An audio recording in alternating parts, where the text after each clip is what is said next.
هاي، ازيكم يا بنات؟ عاملين ايه؟ يا رب تكونوا كويسين وبخير، واهلا بيكم في قناة البنات.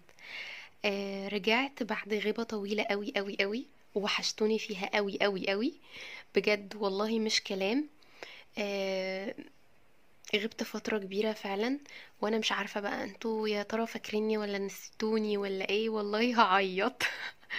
بتمنى يعني اي بنت كانت بتتابعني زمان يا ريت تكتب لي كومنت لو هي لسه فاكراني. انا بجد والله وحشتوني جدا. انا كنت كونت كده عيلة صغيرة، اصحاب اخوات. كنت فعلا حاسة بحبكم جدا جدا جدا. بالنسبة لي انا كنت حاسة فعلا بحبكم. بجد كانوا يعني كنتوا اكتر متابعين محترمين، وكلامكم ذوق.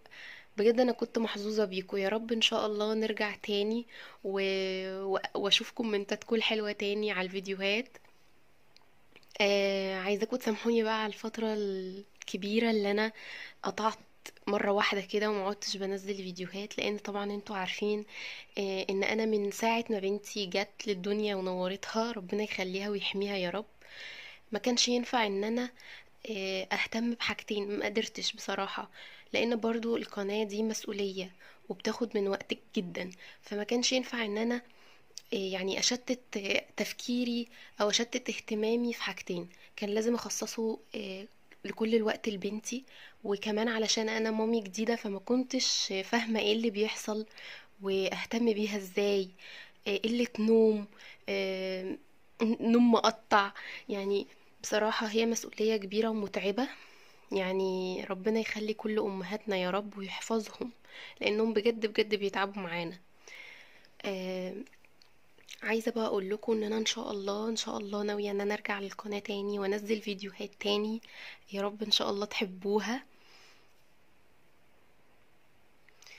وعايزة تشجيعكم يا بنات، عايزاكم تشجعوني.